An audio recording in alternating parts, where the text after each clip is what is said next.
5 साल तक भले ही सांसद आम जनता के बीच ना दिखा हो, लेकिन लोकसभा चुनाव से चंद महीने पहले अब जनता के बीच जाने वाले हैं। दरअसल बीजेपी लोकसभा चुनाव की तैयारियों के तहत प्रदेश की सभी 70 विधानसभाओं में पार्टी सांसदों के नेतृत्व में जनसंवाद स्थापित करने के लिए विशेष अभियान शुरू करने जा रही है, जो कि 15 मई से 16 जून तक संचालित होगा। वहीं कार्यक्रम के तहत सांसद प्रत्येक विधानसभा के कमजोर 25 बूथों पर विभिन्न आयोजनों के माध्यम से जनसंवाद करेंगे।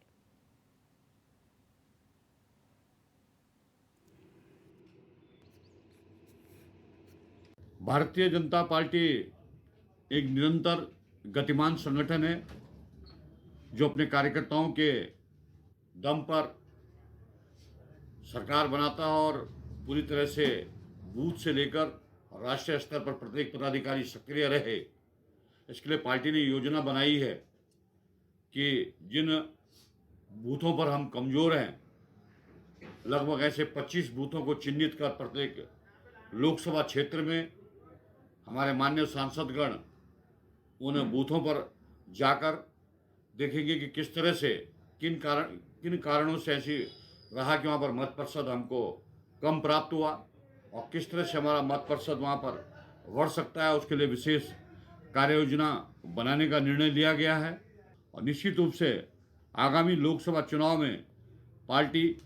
प्रचंड बहुमत से उत्तराखंड राज्य के अंदर विजय प्राप्त करे, इसके लिए रणनीति बनाई। और इसी खबर पर हमारे संवाददाता रोहित विक्रम सिंह हमारे साथ न्यूज रूम से लाइव जुड़ चुके हैं। रोहित, सांसदों की बात की जाए तो भले ही यहाँ पर नजर ना आते हो अपने क्षेत्र में, कई ऐसे सांसद हैं जो कहा जाता है कि अपने क्षेत्र में सिर्फ चुनाव के समय पे नजर आते हैं, लेकिन अब ये प्लान जो तैयार किया जा रहा है कि 70 की 70 विधानसभाओं में उनका जनसंपर्क कराया जाएगा, क्या पूरी रणनीति भारतीय जनता पार्टी की है? जी देखिए दिव्या, पूरी तरह से समन्वय बनाकर राज्य सरकार की नीतियों को, राज्य सरकार की योजनाओं को और भारत सरकार की योजनाओं को किस तरह से जनता तक सांसदों ने पहुंचाया है, केंद्र पोषित योजनाओं से जनता किस तरह से लाभान्वित हो रही है, राज्य सरकार विशेष तौर पर क्या कुछ कर रही है, क्योंकि अनुकूल परिस्थितियां हैं। केंद्र में भी भारतीय जनता पार्टी की सरकार है, प्रदेश में भी भारतीय जनता पार्टी की सरकार है, पड़ोसी राज्य उत्तर प्रदेश में भी भारतीय जनता पार्टी की सरकार है। तमाम मसले, परिसंपत्तियों के तमाम अन्य मसले सब सुलझते हुए दिखाई दे रहे हैं। लिहाजा सरकार की तरफ से यह आदेशित हुआ है कि न सिर्फ केंद्र सरकार की बल्कि प्रदेश सरकार की उपलब्धियों को भी सांसद जो है जन जन तक लेकर जाएंगे और 25 ऐसे बूथ हैं प्रदेश में जहां पर पार्टी कुछ कमजोर है और जो मत प्रतिशत है वो कम रहा है इस बार के विधानसभा चुनाव में। और चूंकि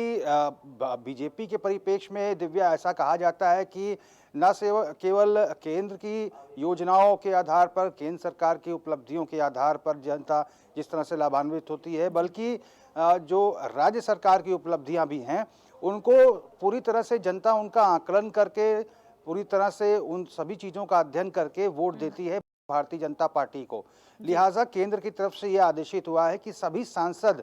चाहे वो राज्य सरकार की योजनाओं से जनता लाभान्वित हो रही है कि नहीं, केंद्र पोषित योजनाओं से कौन कौन लोग अभी भी वंचित हैं, इन तमाम मसलों को लेकर सांसद पूरे प्रदेश में भ्रमण करेंगे, जनसंवाद करेंगे और 2024 के लोकसभा चुनाव का जो आधार है वो तैयार करेंगे। इसके लिए पार्टी की तरफ से सांसदों को आदेशित किया गया है। और पिछले हम कुछ समय से देखें तो ये तमाम सांसद जो है एक्टिव मोड में भी नजर आ रहे हैं। अभी जब भारतीय जनता पार्टी ने अपना जब वर्षगांठ मनाया था उस समय भी बहुत सारे समाज कल्याण विभाग के जो बूथ्स लगाए गए थे पूरे प्रदेश भर में, सभी बूथों पर, सभी विधानसभाओं पर, जहां पर विधायकों के साथ साथ खास तौर पर सांसद एक्टिव नजर आए थे, चाहे वो विधवा पेंशन हो, वृद्धावस्था पेंशन हो, विकलांग पेंशन हो या फिर प्रधानमंत्री आवास योजना से जो लोग वंचित रह गए हैं उनको लाभान्वित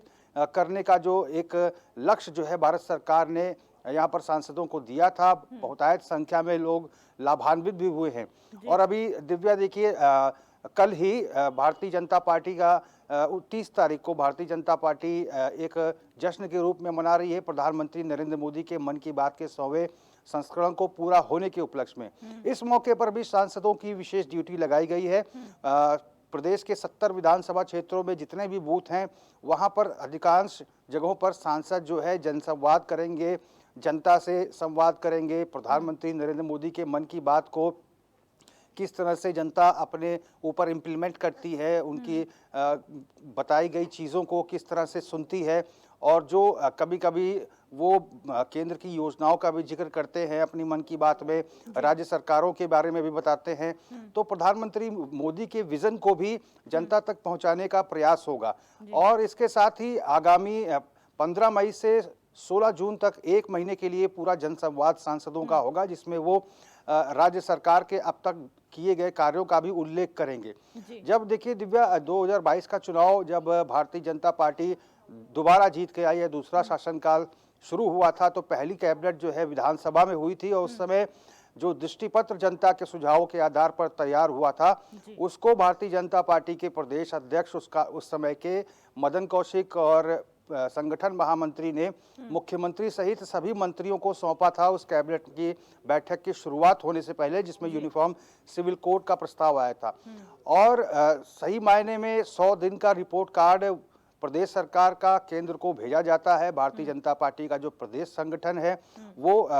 केंद्र सरकार को उत्तराखंड सरकार के 100 दिन का रिपोर्ट कार्ड लगातार भेज रही है, किस रूप में सरकार काम कर रही है। अभी हाल ही में मुख्यमंत्री जब प्रधानमंत्री से मिले, गृह मंत्री से मिले, तो उन्होंने अपना रिपोर्ट कार्ड प्रस्तुत किया कि राज्य सरकार चरणबद्ध तरीके से उन क्षेत्रों में काम कर रही है जहां से भारत सरकार को से आदेश प्राप्त हो रहा है या मार्गदर्शन मिल रहा है। रोहित, यहाँ पे ये जानना चाहूंगी कि जिस तरीके से विधायकों को कहा जाता है, अधिकारियों को कहा जाता है कि आप अपने क्षेत्र में जाके प्रवास करें, वहां पर लोगों के बीच जाके उनकी समस्या सुने, ऐसे में सांसद सिर्फ इलेक्शन से पहले 2024 बहुत महत्वपूर्ण चुनाव इन लोग के लिए माना जा रहा है, ऐसे में सांसदों को अब बाहर निकाला जा रहा है कि आप जाइए। क्या इस बार के लोकसभा चुनाव में वही चेहरे रहेंगे या फिर जनता के मन को टटोल कर उसके हिसाब से इस बार कैंडिडेट्स तय किए जाएंगे भारतीय जनता पार्टी की तरफ से भी?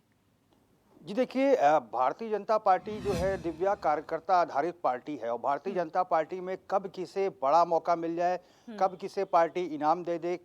किसको बड़ा पद मिल जाए, किसको बड़ा दायित्व मिल जाए, ये भारतीय जनता पार्टी में बहुत ही अनप्रेडिक्टेबल होता है। और भारतीय जनता पार्टी परफॉर्मेंस के आधार पर ही अपना कैंडिडेट चुनती है। तो लिहाजा सभी सांसदों को एड़ी चोटी का जोर लगाना होगा, अभी समय है। और जिस तरह से केंद्र सरकार से आदेश प्राप्त हुए हैं और उसका अक्षरशः पालन करना पड़ेगा और जनता के बीच जाना पड़ेगा। जिन बूथों पर भारतीय जनता पार्टी कमजोर है वहां पर आखिर वजह क्या है, क्या पन्ना प्रमुख जो है वो काम नहीं कर पा रहे, या फिर जो बूथ पालक हैं ये क्यों एक्टिव मोड में नहीं सक्रिय हो पा रहे हैं, आखिर लीक पॉइंट कहाँ पे है। इन तमाम मसलों को लेकर बीजेपी के भीतर एक्सरसाइज हो रहा है। और भारतीय जनता पार्टी एक संगठित रूप से चलने वाली पार्टी है, चाहे विधायक हो चाहे सांसद हो। ये केंद्र सरकार की उपलब्धियों और राज्य सरकार की उपलब्धियों सभी को लेकर जनता के बीच जाते हैं। और ऐसे में सांसद जो है अब राज्य सरकार का भी रिपोर्ट कार्ड और केंद्र सरकार का भी रिपोर्ट कार्ड जनता के समक्ष लेकर जाएंगे और उनके द्वारा उनके क्षेत्र में क्या कुछ कार्य अब तक किए गए हैं इसका भी बखान करना होगा, तभी आगे का जो आधार है सांसदों का परफॉर्मेंस है वो तैयार हो पाएगा। और निश्चित तौर पर इस पर केंद्र सरकार की पैनी नजर रहेगी, क्योंकि 2024 का लोकसभा चुनाव एक बड़ा चुनाव है और कहीं भी पार्टी चूकना नहीं चाहती है। जी, बहुत शुक्रिया रोहित हमारे साथ जुड़ने के लिए और तमाम जानकारी इस मसले पर